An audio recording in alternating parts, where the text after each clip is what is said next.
Johor Bahru Properties can buy or buy from a Singaporean perspective. Hi, my name is Alan from Alan Wee Property. Welcome back to my YouTube channel. In today's video, I'm going to talk about Johor Bahru Properties. Can buy or buy. Some of you here will say, Alan, you sure or not? You cover Singapore property. We all know. Now you even want to cover Malaysia property. Let me share this with you. I'm a true-born Singaporean, but half Malaysian by heart. Do you know why? This is because I have been going to Malaysia, especially so to the state of Johor for the past 20 years, since I rode my motorbike when I was just 20 years old. Just like any typical Singaporean that goes there to shop, makan and pump petrol. That is why when I speak Mandarin in Singapore, people will ask me if I'm from Malaysia because 他们说我的中文说得还不错. Anyway, in today's video, I will share with you my personal opinions on JB Properties through numbers. You all know me very well. I don't anyhow talk or assume. All these will be based on facts and data. However, it has been pretty challenging getting transaction data for Malaysia properties, unlike in Singapore. Therefore, I have to make good with whatever information I can find online. As usual, I will only cover the past performance of resale properties in Johor. Why resale and not new launch? Obviously, you only make money when you sell your property. You don't make money when you buy, isn't it? Without further ado, let's head straight into the discussion. Johor is the 5th largest state in Malaysia and it covers 19,000 square kilometers. It is located in the southern part of Peninsular Malaysia. Johor Bahru, on the other hand, despite being 3 times larger than Singapore, covers only 1/3 of Johor itself. Today's discussion will focus only on Johor Bahru properties. Some popular places include Johor Bahru City Centre, Mount Austin, Permas Jaya, Johor Jaya, Skudai, Bukit Indah, to Mendinding, Iskandar and others. Interestingly, after the topping up ceremony by the government for both countries for the Johor Bahru Singapore Rapid Transit System, or RTS for short, there has been a lot of hype on Singaporeans looking into buying Johor properties once again, even though the RTS is going to be completed only end of 2026. Like this article on CNA, the title read, Singaporeans snap up residential units near RTS station in Johor Bahru. Analysts say home prices have increased in recent years, with properties around the Bukit Changar RTS station, the Malaysia terminus, seeing the highest demand. Then, you also have this article in Malaysia Business Times. Thousands of new service apartments, condos coming up in Johor. I quote, Samuel Tan, Executive Director of KGV International, stated that statistics indicate nearly 60,000 high-rise residential property units will be introduced to the market in the coming quarters. I just wonder, when foreigners buy Singapore property and indirectly push up property prices, Singaporeans go to Kaki Bukit and Kallang Bahru. Here, I cannot say bad word later YouTube flag my channel. So now, Singaporeans chiong and buy JB properties and indirectly may lead to higher prices for locals. I just wonder, will Malaysians welcome us? Will they go to Kinabalu too? Here, if you are a Malaysian watching this video, I'll be keen to hear your views. Since there is a lack of data, I will just focus on 2 projects which will resonate better with Singaporeans. The first project is Affinity Residence at Mendinding, Iskandar. This is a joint venture between Temasek Holding and Khazanah Nationals. I quote, all of the 147 units at Affinity Residence will be launched for sale at a balloting exercise on Saturday morning at the Traders Hotels at Puteri Harbour in Iskandar. About 1,570 people have registered their interest online for the 129 years leasehold condominiums, which is next to Legoland in Nusa Jaya. As I read on, units range from 484 square feet to 1,064 square feet, with completion expected in 2015. They cost between 850 ringgit per square feet and 1,000 ringgit per square feet, although homes overlooking Legoland will command higher prices. The smallest unit will cost just under 500,000 ringgit. Take note, 1,000 per square feet ringgit in Johor. This one sheer boleh. Let me see if there are any transactions so far. I will use the 2-bedroom transaction as most of the units are this size. Wow, From a high of 1,000 per square feet, it dropped and dropped to 580 per square feet today.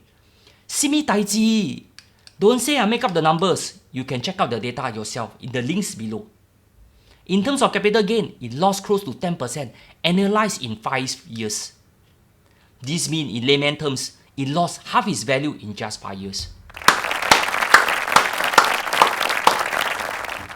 Here, some of you will say, Alan, this is just a one-off project because most Malaysians will not buy leasehold properties when there are freeholds around.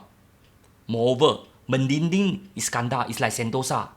Legoland is like Universal Studios Singapore. Where got locals stay there one? In the article, it also mentioned, Affinity Residence is the first property to be launched in the Mendinding area and the first batch of leasehold homes to be sold in Iskandar. Previous launches have involved freehold properties. If you never read the fine line, sorry, there goes your retirement funds.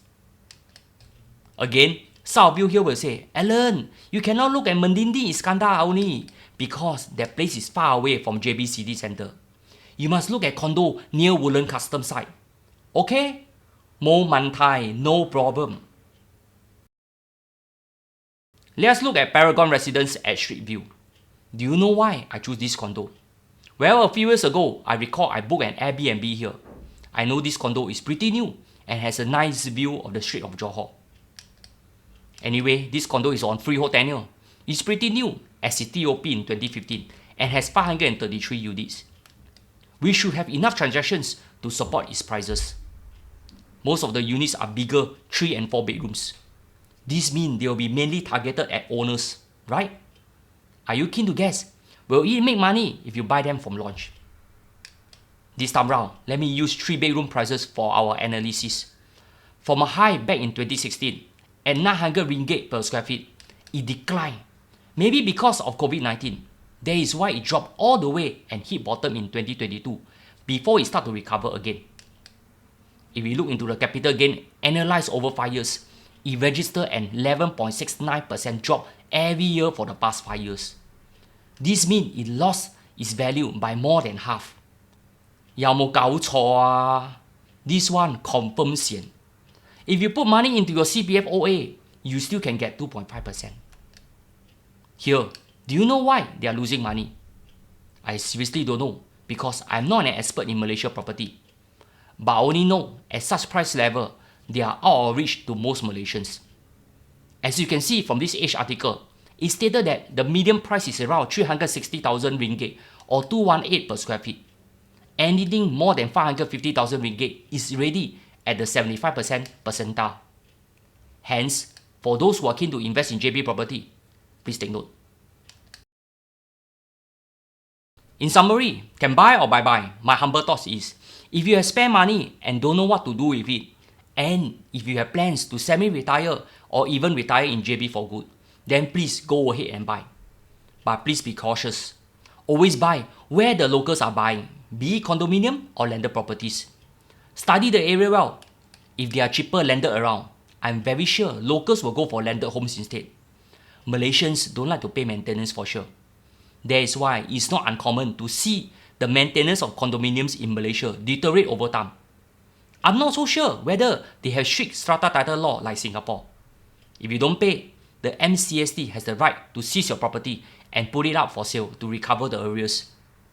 If you want to find out more about the Building Maintenance and Strata Management Act, you can refer to the links in the description below.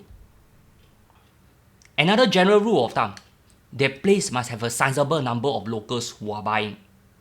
If you see your neighbors who are mainly Singaporean or from other nationality, then I'll be extremely worried for you. Why, you may ask? Just watch my Orchard Road or CBD videos and you will know what I mean. Anyway, in this article, a total of 167 individuals, mostly foreigners, are suing a major condominium developers here for failing to deliver strata titles to luxury units purchased as promised in their sales and purchase agreement. The purchasers comprise individuals from Singapore, Malaysia, China, the US, and Indonesia.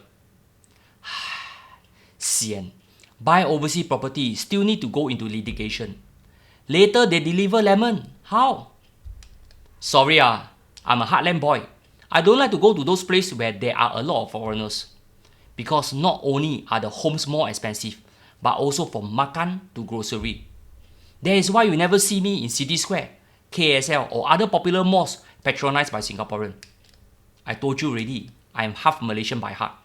I will buy my grocery from the wet market to the supermarket where the locals are going.